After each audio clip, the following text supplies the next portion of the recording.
Hello friends, welcome to my channel. आज के इस वीडियो में हम लोग यूपीएससी द्वारा आयोजित पेट के एग्जाम में पूछे गए प्रीवियस ईयर क्वेश्चंस को आपके साथ डिस्कस करेंगे, वो भी यूथ कंपटीशन टाइम्स की बुक के अकॉर्डिंग। और इसके पहले की वीडियोस में भी हमने पेट के एग्जाम में पूछे गए प्रीवियस ईयर क्वेश्चन पेपर्स को आपके साथ डिस्कस किया है। अगर अभी तक आपने उन वीडियोज़ को नहीं देखा है तो उन वीडियोज़ का लिंक आपको डिस्क्रिप्शन बॉक्स में मिल जाएगा, आप उसे जाके देख सकते हैं। तो बिना देरी किए चलिए आज का ये वीडियो स्टार्ट करते हैं। तो इससे पहले के वीडियो में हमने 24 अगस्त 2021 के सेकंड शिफ्ट में पूछे गए 50 क्वेश्चंस को आपके साथ डिस्कस कर लिया था। आज के इस वीडियो में हम लोग बाकी के बचे हुए 50 क्वेश्चंस का डिस्कशन आपके साथ करेंगे। तो क्वेश्चन नंबर 51 है, भारत के उस प्रथम राज्य का नाम क्या है जिसने अपने सभी निवासियों को स्वास्थ्य बीमा प्रदान किया है?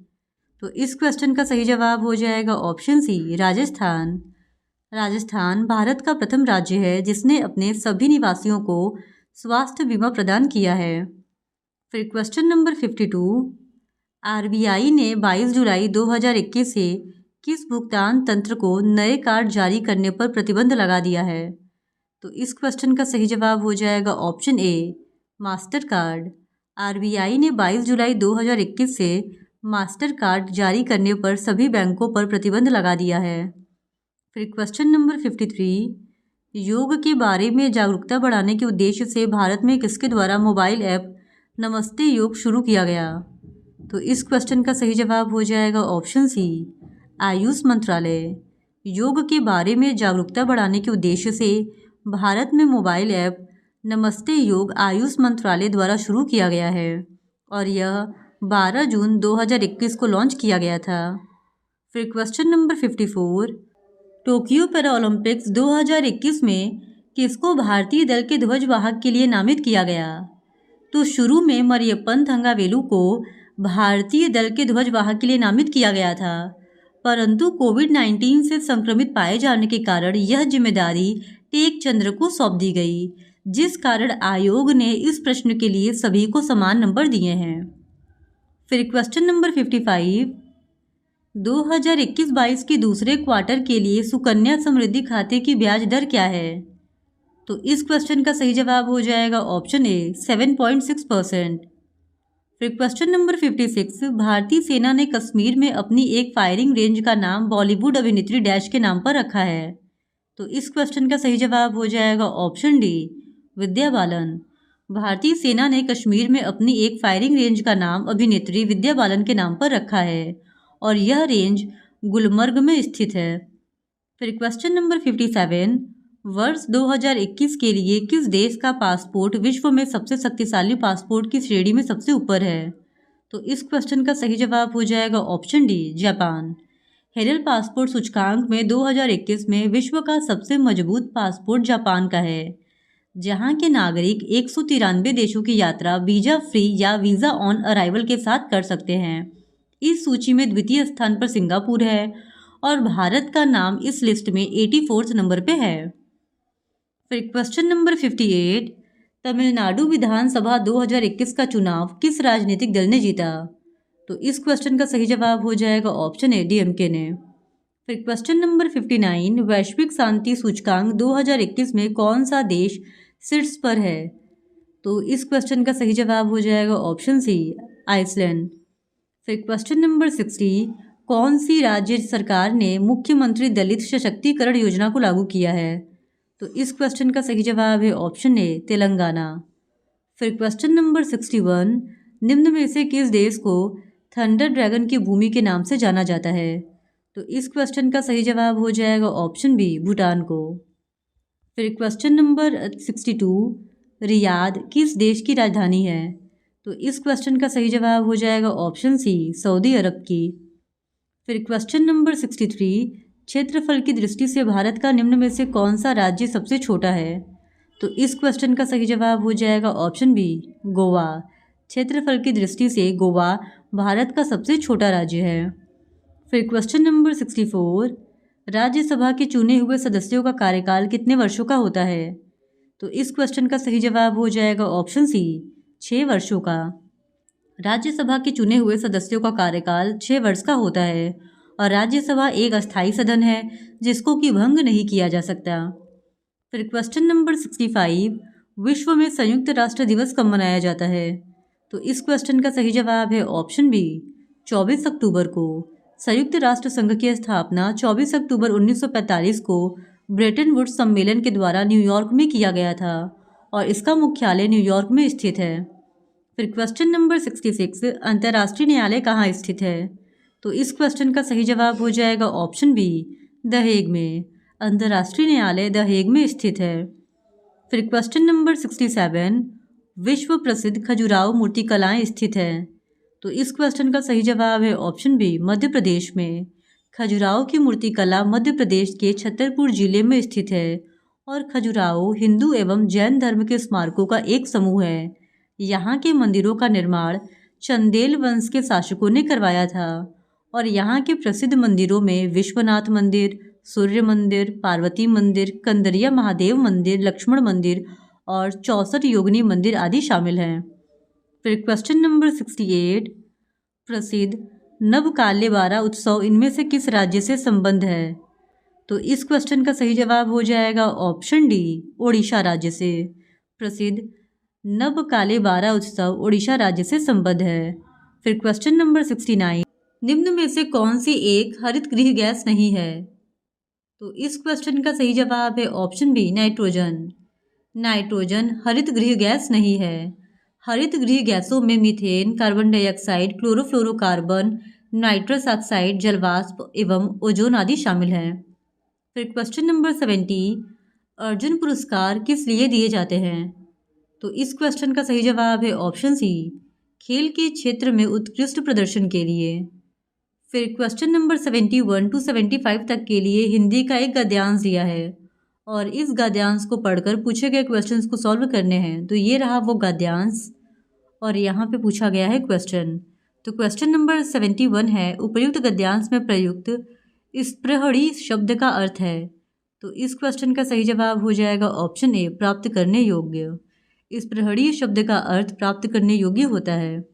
फिर क्वेश्चन नंबर 72, उपयुक्त गद्यांश में लेखक ने मुख्य रूप से बताया है कि? तो इस क्वेश्चन का सही जवाब हो जाएगा ऑप्शन डी, महात्मा गांधी के नेतृत्व में राष्ट्रीय आंदोलन कैसा था। फिर क्वेश्चन नंबर 73, उपयुक्त गद्यांश के लेखक का क्या उद्देश्य है? तो इस क्वेश्चन का सही जवाब हो जाएगा ऑप्शन बी, भारतीय स्वतंत्रता संग्राम की विशेषता बताना। फिर क्वेश्चन नंबर 74, धर्मनिरपेक्षता से अभिप्राय है? तो इस क्वेश्चन का सही जवाब हो जाएगा ऑप्शन ए, सभी धर्मों का आदर करना। फिर क्वेश्चन नंबर 75, कैसे माना जाए कि हमारा स्वतंत्रता संग्राम जनतांत्रिक था? तो इस क्वेश्चन का सही जवाब हो जाएगा ऑप्शन डी, इनमें सभी जातियों, वर्गों, धर्मों के लोगों ने भाग लिया था। फिर क्वेश्चन नंबर 76 to 80 तक के लिए एक और गद्यांश दिया गया हिंदी का और क्वेश्चन है, मानव को सृष्टि का लघु रूप माना गया है क्योंकि? तो इस क्वेश्चन का सही जवाब हो जाएगा ऑप्शन ए, मानव मन में जो घटित होता है वही सृष्टि में घटित होता है।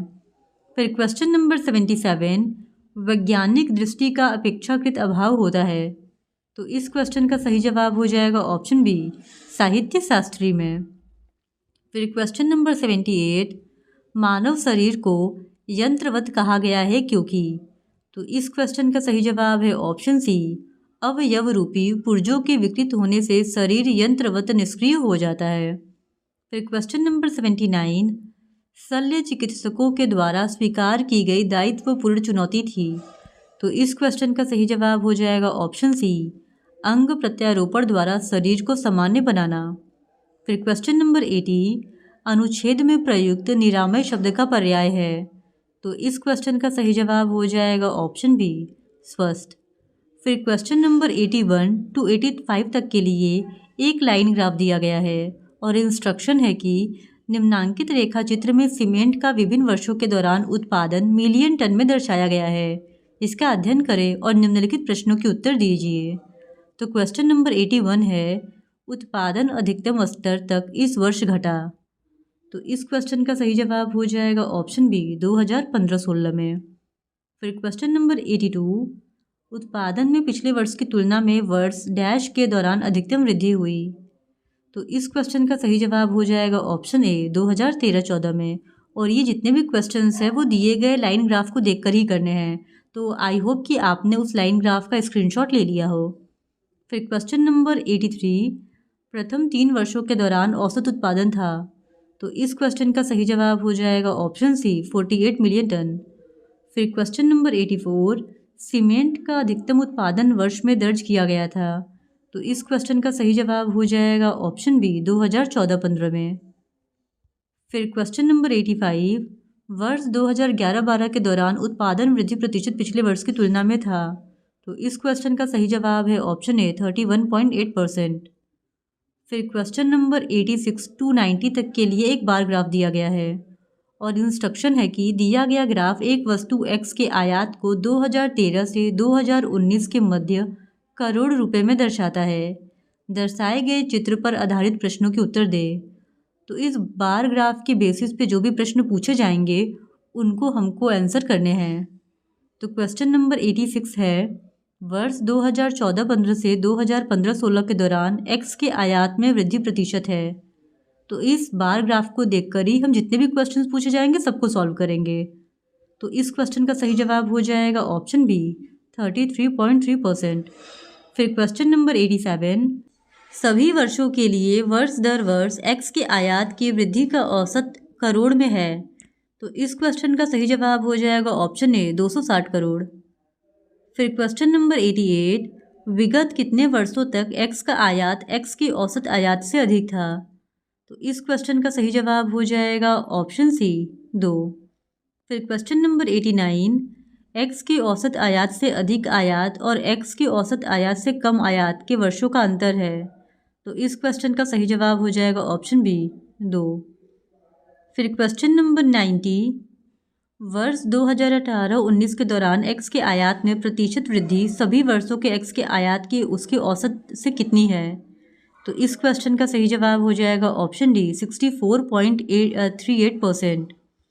फिर क्वेश्चन नंबर 91 टू 95 तक के लिए एक टेबल दिया गया है और इंस्ट्रक्शन है कि दी गई तालिका का ध्यानपूर्वक अध्ययन करें तथा नीचे दिए गए प्रश्नों के उत्तर दें। निम्न तालिका में 4 व्यक्ति ए बी सी डी सप्ताह के विभिन्न दिनों पर वस्तुओं की बिक्री कर रहे हैं। तो ये रहा ये तालिका यानी टेबल और इसमें 4 दिन को दर्शाया गया है, सोमवार, मंगलवार, शुक्रवार और शनिवार। और इन 4 दिनों में ए बी सी डी ये 4 व्यक्ति हैं जो अलग अलग दिन पे अलग अलग वस्तुओं की बिक्री कर रहे हैं। अब इसी के बेसिस पे क्वेश्चन है कि मंगलवार को ए के द्वारा बेची गई वस्तु तथा शनिवार को सी के द्वारा बेची गई वस्तु का अनुपात क्या था। तो इस क्वेश्चन का सही जवाब हो जाएगा ऑप्शन बी 7:9। फिर क्वेश्चन नंबर 92, सोमवार को डी के द्वारा बेची गई वस्तु शनिवार को सी के द्वारा बेची गई वस्तु का कितना प्रतिशत थी। तो इस क्वेश्चन का सही जवाब हो जाएगा ऑप्शन सी 44.44%। फिर क्वेश्चन नंबर 93, बी सी तथा डी द्वारा क्रमशः सोमवार, मंगलवार तथा शनिवार को बेची गई वस्तुओं का औसत क्या है। तो इस क्वेश्चन का सही जवाब है ऑप्शन ए 44.33%। फिर क्वेश्चन नंबर 94, सप्ताह के सभी 4 दिनों में डी वस्तु की बिक्री की तुलना में बी वस्तु की बिक्री में कितने प्रतिशत की वृद्धि आई। तो इस क्वेश्चन का सही जवाब हो जाएगा ऑप्शन डी 28.3%। फिर क्वेश्चन नंबर 95, सोमवार को बेची गई वस्तुओं की औसत और शुक्रवार को बेची गई वस्तुओं की औसत के मध्य कितना अंतर है। तो इस क्वेश्चन का सही जवाब हो जाएगा ऑप्शन सी 5.25। फिर क्वेश्चन नंबर 96 टू 100 तक के लिए एक और टेबल दिया गया है और इंस्ट्रक्शन है कि दी गई तालिका का ध्यानपूर्वक अध्ययन करें तथा नीचे दिए गए प्रश्नों के उत्तर दें। भारत में 2010 से 2017 के मध्य फसलों का उत्पादन। तो इस टेबल में 2010 से लेकर 2017 तक विभिन्न प्रकार के फसलों के उत्पादन को टन में दिखाया गया है और इसी के बेसिस पे क्वेश्चंस पूछे गए हैं। तो क्वेश्चन नंबर 96 है, गेहूं उत्पादन में किस वर्ष के दौरान गिरावट दिखाई दी। तो आयोग ने इस प्रश्न के लिए सभी को इक्वल नंबर दिए थे क्योंकि इसमें इंग्लिश में कुछ अलग पूछा गया था और इंग्लिश में क्वेश्चन कुछ और था। फिर क्वेश्चन नंबर 97, इनमें से किस फसल में 2013 से 2017 के मध्य उत्पादन में लगातार वृद्धि दर्ज की गई। तो इस क्वेश्चन का सही जवाब हो जाएगा ऑप्शन डी बाजरा में। फिर क्वेश्चन नंबर 98, 2010-11 से 2016-17 की अवधि के मध्य आलू का औसत उत्पादन कितना है? तो इस क्वेश्चन का सही जवाब हो जाएगा ऑप्शन बी 293.86 टन। फिर क्वेश्चन नंबर 99, 2016-17 के मध्य इनमें से किस फसल के उत्पादन में पिछले वर्ष की तुलना में गिरावट दर्ज की गई? तो इस क्वेश्चन का सही जवाब है ऑप्शन सी चावल। फिर क्वेश्चन नंबर 100, आलू का उत्पादन 2015-16 में 2010-11 का अंदाजन कितना गुना है? तो इस क्वेश्चन का सही जवाब है ऑप्शन डी 1.90। तो इस तरह आज के इस वीडियो में हमने पेट के एग्ज़ाम में पूछे गए एक और प्रीवियस ईयर क्वेश्चन पेपर को आपके साथ डिस्कस कर लिया है। और अगर आप इसी तरह और भी एग्जाम्स में पूछे गए प्रीवियस ईयर क्वेश्चंस को देखना चाहते हैं तो please do subscribe to my channel and like this video. Thank you very much.